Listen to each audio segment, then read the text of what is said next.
Y a-t-il donc des questions ?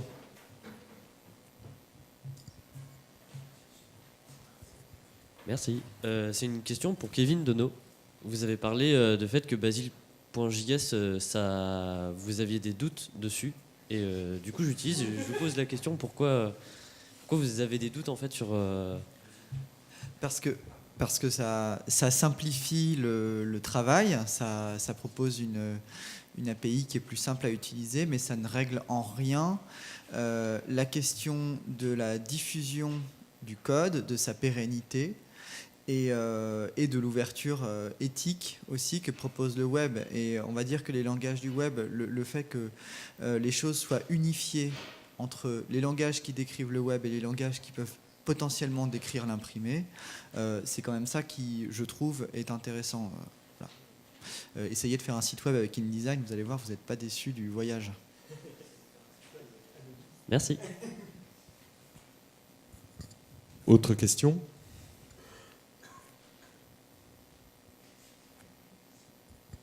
C'est plus pour Yann Ocomte. Vous avez dit tout à l'heure que vous étiez contre la démarche d'auteur, c'est-à-dire le fait d'être auteur, j'ai pas très bien compris. Est-ce que vous pourriez vous expliquer sur cette question-là ?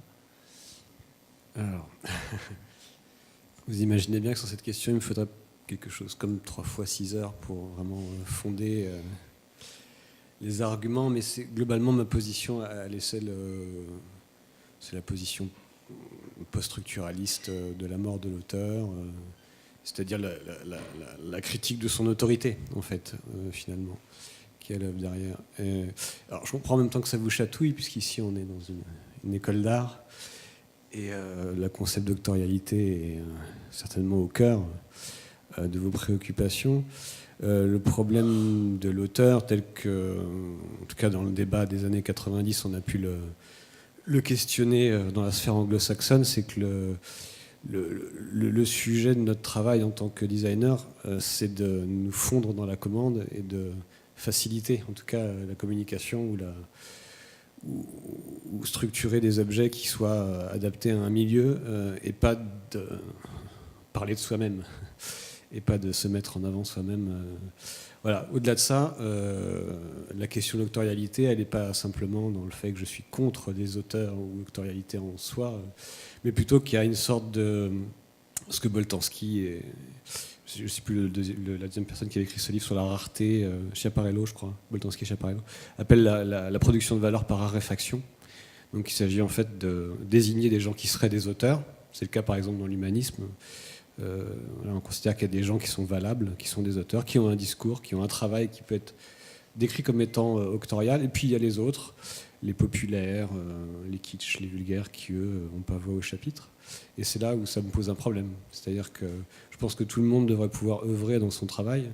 Et beaucoup de travaux d'anthropologie d'ailleurs ont démontré que des ouvriers ou des gens qui faisaient un travail tout à fait commun avaient une approche de leur travail qui était hautement singularisée et dans lequel ils acquéraient un savoir-faire très difficilement reproductible par les machines, notamment le travail de Daniel Linhart qui a démontré que même dans les travaux les plus répétitifs et repoussants, il y avait une certaine forme de savoir-faire. Elle a fait des études dans des abattoirs et a démontré que voilà, un ouvrier cultivait un savoir-faire et par conséquent qu'il n'y avait pas de raison de hiérarchiser comme ça des travaux qui seraient valables et d'autres moins intéressants. C'est une position qui fondamentalement est marxiste aussi, hein, pour être clair. Merci d'avoir posé cette question en tout cas. C'est effectivement extrêmement intéressant cette figure de l'auteur et je suis très d'accord avec votre analyse que le droit d'auteur fondamentalement crée une distinction entre les personnes qui le sont et les personnes qui ne le sont pas. Et on va bien voir que finalement cette distinction va être aussi opérée aux bases de classe, de race, de genre, tout ça. Mais c'est l'auteur, ce qui est très intéressant avec l'auteur, c'est que, et la propriété intellectuelle, pour aussi revenir à la question de Buren, c'est qu'il y a quelque chose de très particulier avec l'auteur. Quand, par exemple, on est ouvrier, on travaille dans une usine et on a un savoir-faire pour mettre un roue sur une voiture et on recroise la même voiture plus tard, est-ce qu'on va dire « Ah, mais à l'époque, j'ai attaché la roue à cette voiture, donc j'aimerais bien soit avoir quelque chose à dire sur où la voiture va rouler, soit avoir une certaine rédévance, un certain partie qui me soit payé parce que j'ai un lien très très étroit avec cette voiture. On ne le fait pas pour l'instant et on le fait quand même avec des produits culturels, c'est-à-dire que ce qui était très intéressant, que j'ai bien aimé, Bérénice Serra, que vous avez dit que des images qui lui appartiennent. Et ça, c'est très intéressant parce qu'on a l'habitude de penser qu'on fait quelque chose, on fait des images qui nous appartiennent. C'est un peu même l'idée clé de la propriété intellectuelle. Mais à la fois, ces images, on peut le faire parce qu'on est formé par une culture, on est formé par une scène, on est formé par une école, on est dans un champ d'acteurs. Et c'est très intéressant pour moi, surtout dans des commandes qui se passent dans l'espace public, parce qu'après on a payé pour mettre une sculpture quelque part dans l'espace public, ça redevient partie de l'espace public. Donc en fait, de vouloir encore avoir une certaine propriété là-dessus, en fait finalement ça vient à vouloir privatiser l'espace public, à se dire non, on ne peut pas reproduire des images de cet espace public parce qu'il y a quelque chose dedans qui m'appartient. Et ça, c'est quand même une position qui, pour beaucoup d'artistes, semble pas si étrange, mais qu'on y va quand même une positionnement très très forte. Et aussi un positionnement qui, dans un pays où le droit d'auteur est quand même fort respecté, va même un peu trop loin pour les juges français, parce que là où probablement avec les affaires avec les street art, Buren avait raison d'un point de vue juridique, à un moment donné où il avait créé une fontaine dans la ville, quelque part dans le sud, je pense, où quelqu'un a voulu vendre une carte postale de le centre-ville où on pouvait bien voir sa fontaine.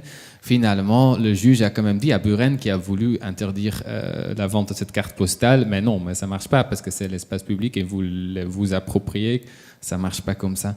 Et juste pour dire que c'est pas quelque chose d'anodin, la figure d'auteur, c'est un positionnement autour de la propriété très très forte.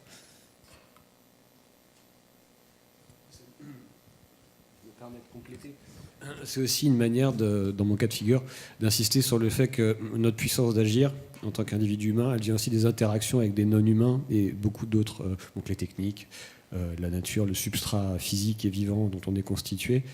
Et que par conséquent, c'est une manière de rendre hommage aussi à l'agentivité de tous les modes d'existence et pas se focaliser juste sur les êtres humains. Voilà. Autre question, remarque, injonction, blague?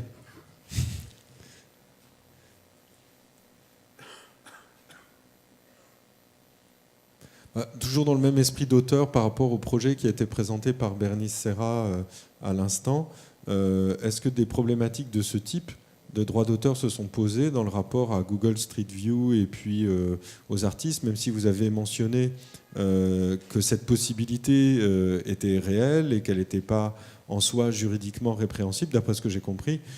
Mais comment les artistes en question se sont posé le problème? Est-ce qu'ils se sont dit « Ah, trop chouette, on peut intervenir sur quelque chose dans lequel on ne pensait pas intervenir » ou alors « Ah tiens, c'est intéressant parce que on va pouvoir se réapproprier avec des droits d'auteur quelque chose où à ce moment-là, le droit d'auteur devient un opérateur critique par rapport à une privatisation de l'espace public réalisé par Google Street View et leurs algorithmes, etc. » Enfin bref, est-ce qu'il y a eu des attitudes différentes? Qu'est-ce qui a été déclencheur éventuellement pour eux? Où se sont placées les limites? Bref, nous en dire un petit peu plus à ce sujet. Alors je pense que le droit d'auteur, ça s'est pas vraiment posé. D'abord parce qu'il y avait pour certains artistes une barrière technique, c'est-à-dire qu'ils n'arrivaient pas tous à télécharger les vues 360, les modifier, ce qui suppose en fait de savoir se servir de logiciels de 3D ou de retouche d'image. Mais bon, sur une vue, sur une 360, si on travaille en plat dans Photoshop, ça fait des choses très déformées. Donc du coup, moi j'ai un peu fait aussi office d'assistante technique. Donc la plupart des travaux qui sont chargés sur la plateforme Google Street View, ils sont chargés à partir de mon compte Gmail. Donc c'est en fait moi qui prends la responsabilité d'avoir chargé ces images. Et c'est vrai que du coup, ça leur laissait quand même on va dire, ça relaxait un peu la question du droit d'auteur et des problèmes qu'on peut avoir avec Google. Mais bon, aussi, c'est à mon avis une question de la responsabilité d'éditeur. Enfin, moi, j'ai proposé ce mode de publication. Ça ne me dérangeait pas de prendre en charge en fait, le chargement des images. Après, je pense qu'il y avait chez les artistes plutôt un engouement en fait, pour cette nouvelle modalité d'exposition, qui n'est pas si nouvelle, hein, mais qui quand même là révélait des possibilités. Et donc du coup, ils ont plutôt cherché à voir comment relier cette modalité d'exposition avec leurs pratiques, avec leurs problématiques, et pas du tout en réfléchissant le dispositif pour lui-même, quoi. Ils ont créé des œuvres qui leur appartiennent et qui s'inscrivent en fait dans leur pratique. Par rapport à cette même problématique, j'ai une question sur est-ce que vous êtes posé la question des pérennités du travail des artistes? Parce qu'on a déjà vu Google effacer le travail de journalistes, par exemple, sur Google Drive, qui supprimait des articles parce que l'algorithme avait découvert des mots qui étaient à caractère violent, sexiste, raciste, parce que juste il y avait un travail soit de fiction, soit de rédaction d'un article qui rendait compte d'un fait de société. Donc est-ce que il y a une problématique, si Google découvre ce travail-là, à le supprimer, quelle réflexion vous portez par rapport à ça? Alors effectivement, on a reçu des mails de Google.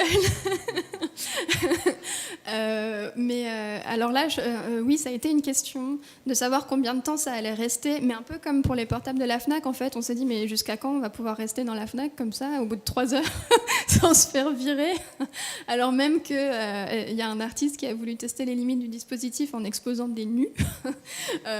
Bon, on peut exposer des nus à la Fnac.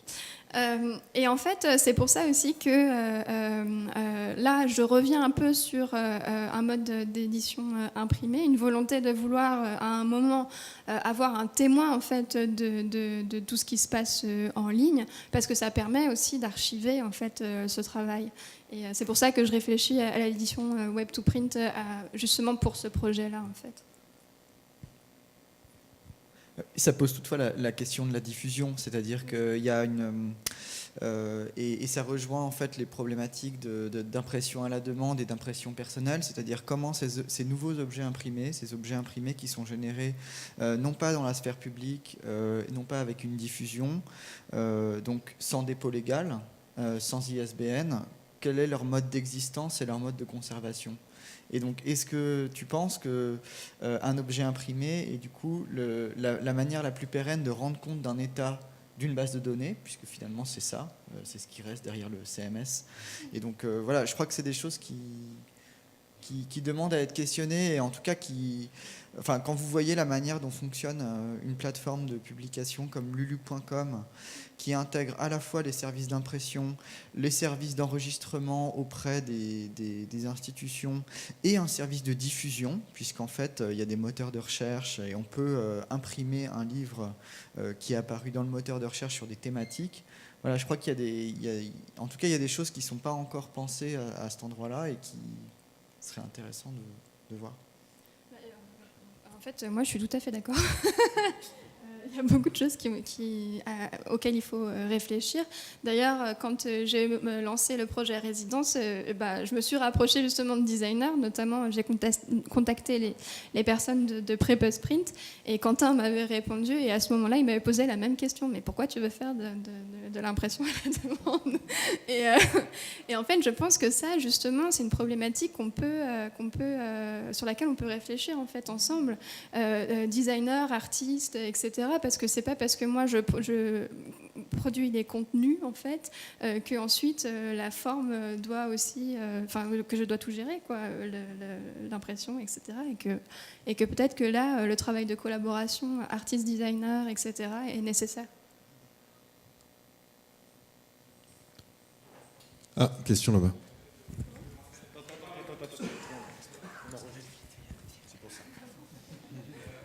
Est-ce que en web to print, des gens sont déjà amusés à déposer des ISBN, justement, parce que là, en fait, typiquement, là, vous travaillez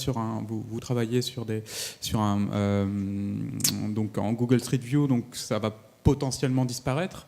Donc l'idée d'imprimer, ça permettrait de garder une trace. Mais est-ce que c'est possible d'imprimer par exemple 10 copies, de le déclarer sous un ISBN et donner un nombre indéfini de copies, de le déclarer voilà. Comment est-ce qu'on peut déclarer un ISBN à partir d'un web to print Est-ce que c'est possible? Ça permettrait de pérenniser le travail en fait. C'est pas l'ISBN qui pérennise, c'est le dépôt légal. C'est pas la même chose. Et c'est pas lié? De quoi? C'est pas lié? Non, pas forcément. Il peut y avoir des dépôts légaux sans ISBN. Et est-ce qu'il peut y avoir des ISBN sans dépôt? Non, il peut pas y avoir d'ISBN sans dépôt légal. C'est ça, ouais. Voilà. Non, c'est des questions un petit peu différentes. Le tirage n'est pas forcément spécifié lors d'un dépôt légal. La BNF. Après, la question, c'est qui dépose. C'est-à-dire qu'en France, l'imprimeur a quand même, si c'est un livre imprimé en France, une obligation de dépôt, une obligation de déclaration. L'éditeur aussi. Mais dans le cas d'une impression personnelle, qui dépose, c'est compliqué. C'est compliqué, ça voudrait dire de détecter l'action de l'utilisateur qui a fait commande P et que l'éditeur qui ait reçu cette information puisse déposer et déclarer à la BNF tel état de telle édition. Voire même que l'auteur en imprime un certain nombre et le déclare à la BNF, parce qu'il me semble me souvenir qu'il y a quelques années, alors je ne sais pas si c'était mis à jour, mais que la BNF refusait des dépôts légaux à partir en dessous de 50 exemplaires ou de 100 exemplaires, il me semble. Donc il y a un problème, il y a encore un trou juridique. Ça permettrait de déposer un catalogue d'expos à imprimer soi-même. Voilà, c'était la question. Autre question ou remarque? Moi, j'ai une remarque sur la notion de poste numérique et sur ce préfixe en fait qui implique la postérité, c'est-à-dire une réaction par rapport à la fin de quelque chose. Et en fait, moi, j'ai l'impression que c'est ce dont on a discuté aujourd'hui, c'était plutôt des projets ou des modalités de production qui intégraient enfin le numérique pour ses propres spécificités et qui intégraient, on va dire, de manière critique, des outils, des plateformes, des langages pour des réponses. Et à mon avis, on commence tout juste à avoir ce positionnement critique qui avait disparu, qui était présent, je crois, dès les années 50 et 60 avec nombre de projets procéduraux en architecture, en littérature, et qui s'est un peu oublié et qui revient depuis 10-15 ans. Et donc je crois que voilà, je crois plutôt à un moment on a un petit peu de recul critique et du coup ça commence à apparaître. Mais l'idée de poste qui serait comme si c'était fini et qu'on passait à autre chose, je ne la trouve pas hyper précise. En tout cas, la terminologie, je ne la trouve pas très précise. Et je ne sais pas quel terme il faudrait inventer pour intégrer cette notion de... Post-pré numérique. Ouais, voilà. Ou pré-post print, par exemple.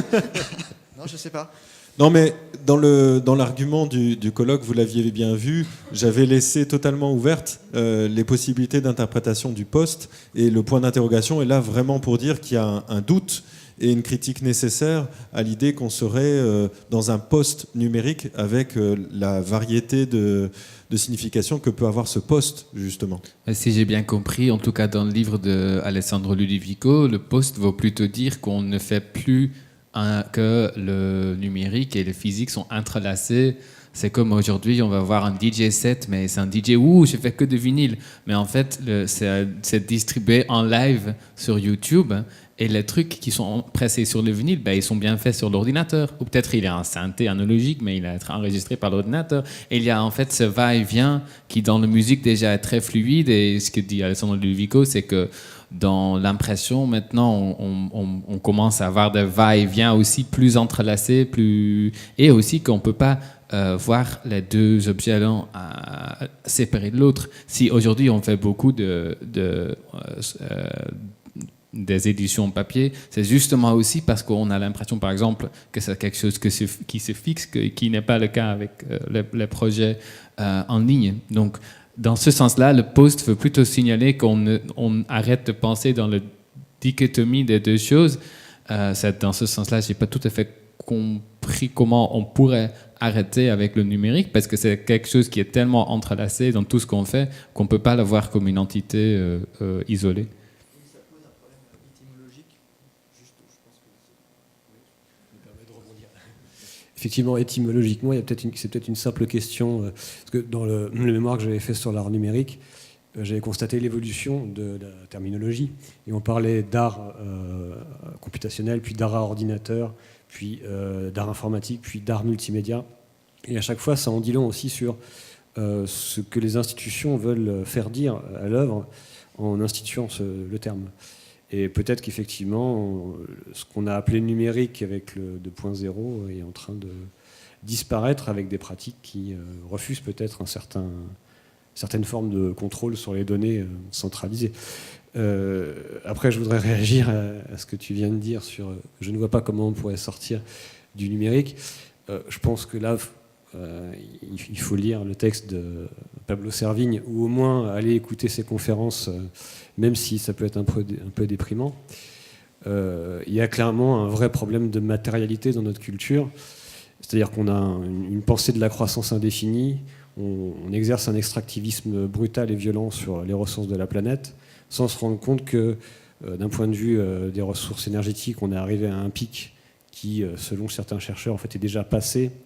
Pour le pétrole, en tout cas, il devait se situer autour des années 2008-2009.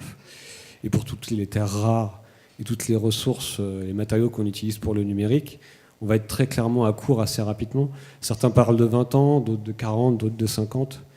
Mais on n'a pas de solution alternative à ce type de production-là. Et si on est tout à fait matérialiste et réaliste, d'ici peu de temps, on ne pourra plus produire ces objets ou à des coûts absolument faramineux.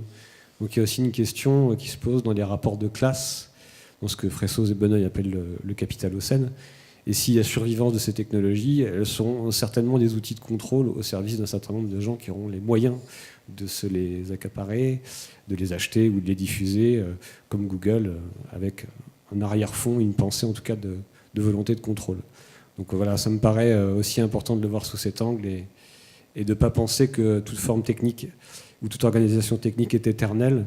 On a longtemps pensé au XVIIIe qu'on pourrait se débrouiller uniquement avec l'hydraulique, et quand le charbon est arrivé, ça a bousculé complètement le système et ça a amené la révolution industrielle qu'on connaît. Donc dans les systèmes, il y a toujours des sauts comme ça, et jouer au prophète est toujours compliqué. Donc je confesse aussi que la prophétie que je viens de donner sur la fin du numérique est peut-être pas si réaliste. Il peut toujours se transformer avec des nouvelles formes techniques. On peut imaginer que des ordinateurs utilisent d'autres ressources peut-être moins délétères pour l'environnement. Voilà, mais je tenais à réagir. Peut-être une dernière question ou remarque? Non? Bien, bon, on va remercier tous nos intervenants de ce jour et on va enchaîner tout de suite avec la performance proposée par Eric.